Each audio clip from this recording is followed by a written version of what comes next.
three self-made business owners. And we've come together to share the unfiltered journey of being a female entrepreneur.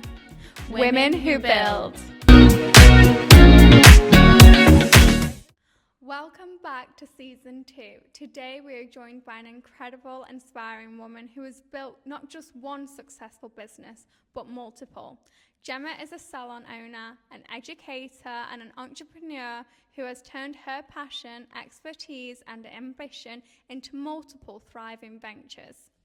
From building a successful salon to launching a training academy that helps others develop their skills and creating her own permanent jewellery brand, Gemma is a fantastic example of what can happen when you combine hard work and clear vision. In this episode, we'll be talking about her journey into business, the lessons she's learned along the way, the challenges of managing multiple ventures, and what it really takes to grow a business while staying true to your values. Whether you're just starting out your entrepreneurial journey or looking for inspiration to take your business to the next level, there's so much wisdom to take away from this conversation. Amazing. So welcome to the podcast, Gemma. Thank you for having me. It's such a pleasure. What's been the most surprising lesson you've learned since starting your business? So I think there's a couple. The main one being that you don't have to work absolutely all the hours, all the days to have that growth and success. Kind of early on in my salon career, I would be doing, 5 days a week, the Saturdays, even odd Sundays sometimes if, I couldn't fit people in, didn't want to say no. Most nights, most days were evenings as well, and, the long days, and you just end up being completely burned out. You're just waiting, day by day for your next holiday or your next break. And then started even kind of disliking certain treatments and maybe the clients that were maybe a little bit more difficult, and I used to think, oh my God, I've got such a bad day today. And really, I love what I do, and it was just because I was burning myself out, basically. That is absolutely so relatable. Yeah, 100%. And I think a lot of salon owners feel like they have to be like that as well. Like they don't want to say no to anyone. If a client says, oh my God, I'm desperate to get in, but I haven't got anything. And most people, I think, find it so easy just to say, oh, okay, we'll just come in at the end of the day, and then you get to the end of the day and you're like, why have I done this? Terrible I actually decision. did that last night. I waited till gone 8. 9? Yeah. So I'll take your advice. Yeah, there we go. What's one piece of advice you'd wish you'd been given at the beginning of your journey? One piece of advice, just to kind of believe in your abilities, believe in yourself more. I think early on I used to kind of think, oh God, I can't get a salon. It seems way too complicated, way too much, to even set up. I can't even imagine myself doing that. But now I kind of look back on what I have done, and you kind of trust in yourself a little bit more, and that kind of spurs me on to the next thing as well, because I think, no, okay, you can have, little doubts, but if I look back at the things that I've achieved, which I did doubt originally, and I've done it, so what's to say I can't do the next thing? I always say, being your number one fan and Yeah, believing in your definitely. dreams gets you so much further, because if you're your own biggest critic, you're going to hold yourself back the most. Absolutely. And I think if you become your own cheerleader, you push yourself to do things that you wouldn't normally achieve, or put yourself in these positions, or accept opportunities. And I think once you change that mindset, you do start achieving your goals and dreams. So I love that bit of advice. That is really, really good. Yeah. How do you navigate the pressures of being a business owner while staying true to yourself? It is really hard. I think you've just got to stay true to yourself. Don't get caught up in comparing yourself with other people who are on different journeys. And again, just believe in your own ability, really. Yeah. But yeah, all you can do really, you're going to make mistakes down the line, and all you can do is hold your hands up and, learn from it. We've, in the salon, we've had so many amazing staff members, and, just a small percentage, people may leave on bad terms, or something happens and things like that. And I think it is just kind of looking at the situation and how you kind of handle things, and how you can handle things better maybe next time if something does happen. So it's just learning from it, really. We're all just human, but I'm just trying my best.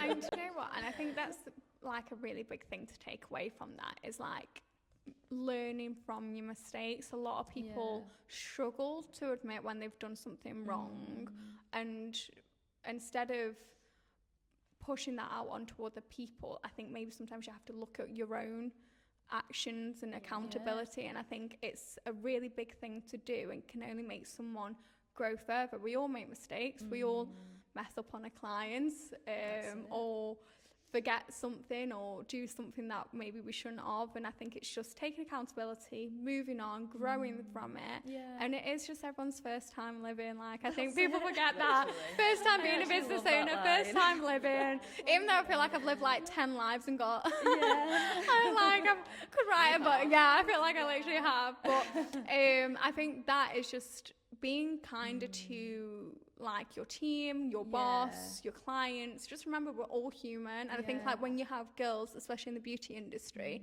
messaging like, can you do 9 p.m. on this night, I think they forget you're human and have your own lives. And I think like we all need to remember, viewers and our community out there, everyone's human. We're not AI. Definitely. And it's okay to make mistakes. Don't beat yourself up. Absolutely. Just learn from it. And What do you wish people understood better about your industry? I wish that they knew just how many plates that we are spinning, even just as female business owners in general, really. We are, psychologists, cleaners, and if you've got a salon, counsellors, graphic designers, like the amount of time I spend on Canva, I'm sure would envy any graphic designer. It's ridiculous.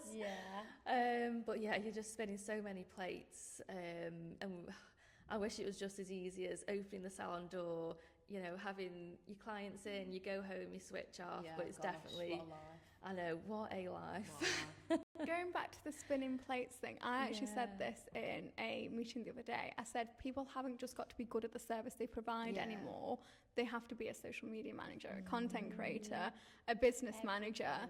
Like there's so much that goes into it, and I think people forget that. Absolutely. And don't actually see what the amount of work and effort and other things that go into it that people wouldn't even think about. Absolutely. Because when you just turn up for like a lash appointment or a nail appointment, they don't see everything else. They don't see the stock ordering. The oh my gosh, ordering, there's so much. Accounting, God. Scheduled posts, everything. What challenges have you faced as a woman in business, and have they shaped the leader you are today? I think the challenges, as a woman in business anyway, there's times where you doubt yourself, doubt your decisions and things like that. But it can shape you as a person to absolutely. who you are now, because you've had to go through all them things to now be the person that you are in business. Yeah, for sure. And I think you can look back at it, and obviously we say we're learning from it, and you wouldn't be here where you are now if it wasn't for all the things. Yeah, definitely. And like we say, women in business, we make mistakes, but shapes you as a woman. Yeah, that's it. Absolutely. I do find though that there's a bit of stereotype with like beauticians, like with older people mainly. Like I always feel a bit. To be fair, when someone says what do you do, I'm a bit like gas beautician shop. But it's like I feel like they kind of degrade it as a job. Like they think, oh, of course you are. Do you know what I mean? And it's like they're actually successful. Yeah, absolutely. It's not like how it used to be. Do you know what I mean? What does empowering other women mean to you? I think personally it means giving other women the opportunities to succeed, to build their own businesses. And again, even just if they are thinking like the same as I did early on, like, oh God, there's no way I could ever do that. It's just proving to people that, well, I did it, so you absolutely can do it too. I think as well, like with what you do, Gemma, like not only are you helping provide a safe space where women feel empowered from your clients and both your work colleagues and your team, that's not just in the success, but that's also empowering women, because it's a safe space people can feel, because there's a lot of stigma around salons, and you've created a salon where people feel safe to come, both emotionally and physically. You've got a beautiful space, and I think that is such a big part of the empowerment that you provide for women locally. Yeah, that's lovely to say. Thank you. It's such a pleasure. It's such I a think pleasure. when I first opened the salon, there was a couple of salons, from back in the day on my mind, where people would always say, oh, I've walked into there and, no one said hi to me. Felt like the odd one out. I feel like I had to kind of dress up just to literally go in for a brow wax or something like that. And I never really wanted that for the salon. No. So we've had that discussion as well. yeah, that's it. And you just want to go somewhere, do something for yourself, and not feel like you can come in your scruffs for all week. My clients come in pyjamas, and I love it. Oh my God, that sounds amazing. They feel that comfortable. They can come in their pajamas. And it's And the I same love for the that. girls as well at the salon. Like, it's creating an environment not just for the clients, it's for the staff as well. Like, you want to be going somewhere, nice to work every day, where you feel relaxed yourself. And I think that says a lot about you as well as a salon owner, because there are some that wouldn't think of that, so that does say a lot about you. Because I also think, like, when I used to work in corporate, I used to dread going into an office, and like, it was male dominated, so there was always that, like, Sunday scaries and worrying about how I looked, what I wear, would I be judged, and it was like that stigma I had to face, where I hated going into work, like, loved my job, had the most amazing career, but like there was that fear, and I feel like there is that fear from salons, but obviously like with your team, like, you've provided a space where people look forward to coming to work. I've seen your team nights out recently. Girls, they went Audley Edge. I said to the girls, we need an Audley Edge night. Like, how amazing. It's like, it goes beyond having that working relationship, and it's nice because as women, we all have our own struggles in life and at home and in the big bad world that it is.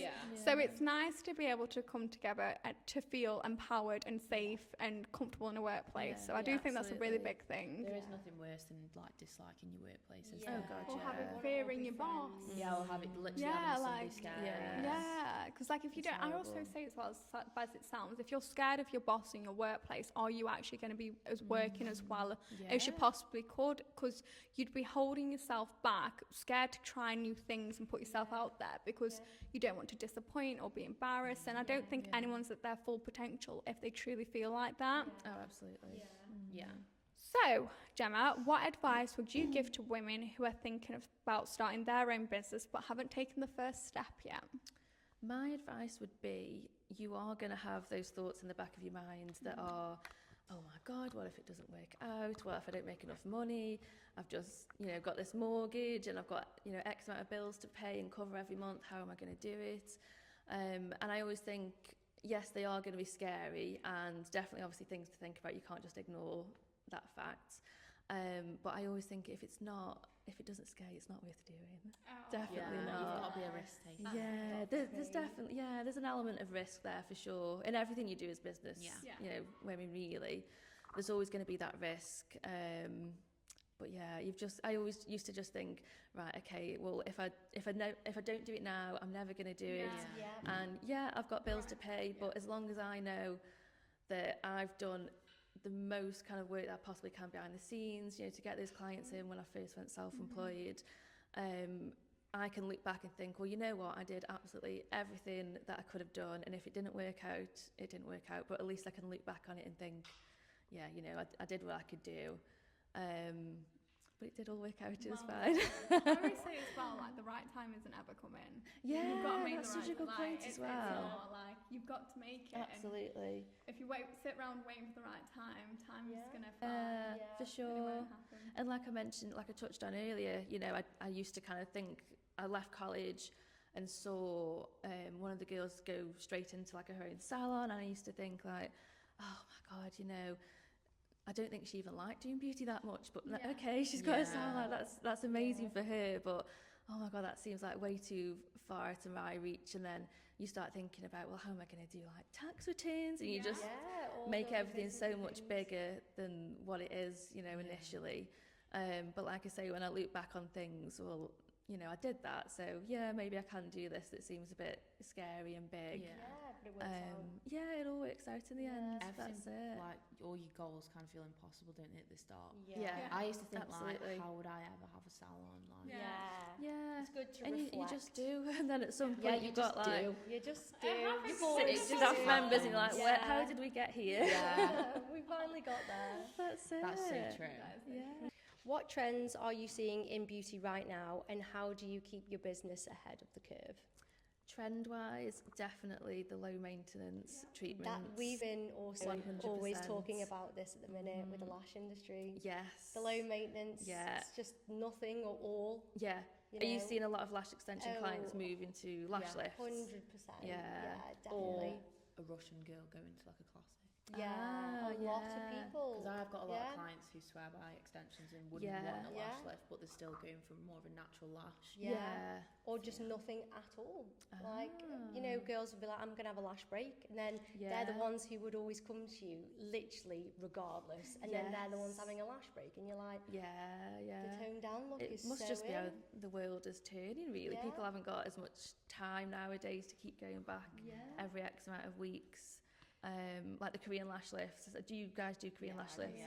Love, love, love a Korean lash lift. Yeah. If anyone is not trained in Korean lash lift, like, you need to do it, because the difference it makes is just amazing. Especially for the natural era. Yeah. Do you know what I think about this trend? It's like when guys say like, oh, I like a girl that wears no makeup but she's got like a full beat on. Do you know what I mean? It's like they want to look like they've been done up but not been done off. And I feel like, I think like with what you're saying, like Russians going to classics, like maybe like, I don't know what the brows are called, but where they've had like full block brows to maybe like just hybrid or something like that. And it is like just making that lower maintenance, but like everyone always says like, oh, you always look so nice. I cannot tell you how many beauty appointments I go a week. I cannot tell you how much my outgoings are on beauty. But everyone's like, oh, you just turn up looking so nice. I'm like, I'm literally like, I go for my lashes every single week. Yeah, there will never be a gap. If there's ever a gap, know that I'm ill, I'm dying. Yeah. So like, I think that's it. It's just again, it's preference, and I think again, affordability for people nowadays. That's a really a big thing as well. And you see people trying to stretch or maybe save up to have the lashes for an occasion, and that's okay. And and I think like there's so many different factors that play into it. But there's always new beauty trends and techniques turning up. Like I never heard of like Korean lash lift until like this year. Like so you never know. There might be something new coming off, girlies. Literally just round the corner. Maybe diamantes on our lashes. I mean, I definitely would try it. I actually had my brows done yesterday, and we were saying, because I have a brow lamp, but the tint, even if you have a hybrid, it never lasts as long as the lamination. And we were saying like something should come out, like a tint that lasts the same amount of time. Oh, that'd be good, wouldn't it? There we go, girls. Oh gosh. I know, yeah. How important is education and continuous learning in an industry that's constantly evolving? It is so important. Yeah. Really important. I mean, I've been doing this for about 15 years. And it's so important just to keep training, updating your skills when something new comes out. For example, with the Korean lash lift. So when I was off on maternity leave and I came back, I actually dropped the lash extensions. And like you were saying with loyal lash extension clients, they are very, very loyal. So I did lose quite a few of those, which was fine. Because I didn't really, enjoy doing it anymore anyway. So I thought, right, I need to kind of train in something that's big at the minute, that's really easy to market as well. The results are instant, and that was Korean lash lifts for me. So starting back, I retrained. In fact, I think I bought 4, maybe 5 people's different manuals and courses for it, just to get everything right in front of me, so I could learn absolutely everything about the Korean lash lift. That's amazing. And I feel like if I'm going to do something, like I need to know everything about that treatment or what I'm doing. So just came back, like I say, kind of basically starting from scratch again, more or less. And just decided, right, okay, in my early days when lash extension started, I was the first person to do the Russian lash extensions in Newcastle. And I just put loads of info out there, became almost like an industry leader for it, because I was putting out not just the nice before and afters, but also the education behind it. And even though it might not be directed at your clients, it's more towards other lash techs, it still builds that kind of industry knowledge, and it makes clients think, she knows her shit, she knows what she's talking about. I can relate to this, obviously completely different industry here, girls, but I think education in any industry is so incredibly important, because I think if you're standing still, you're going to get left behind. And I think as well, everyone wants to pay for the best now. Like, people want to feel safe and feel like they can trust their service provider, and I think education backs that, and I think it helps you to become an industry leader. It helps you be able to confidently provide your services. So I 100% agree with that, and I think you are a big advocate of education, which is why I love you, Gemma. Okay, so we're hitting pause here, but don't worry, this is only part one. In next week's episode, we'll continue our conversation with Gemma, diving deeper into her business journey and challenges she's faced, the lessons she's learned, and her advice for women looking to build something of their own. Tune in next week to find out more.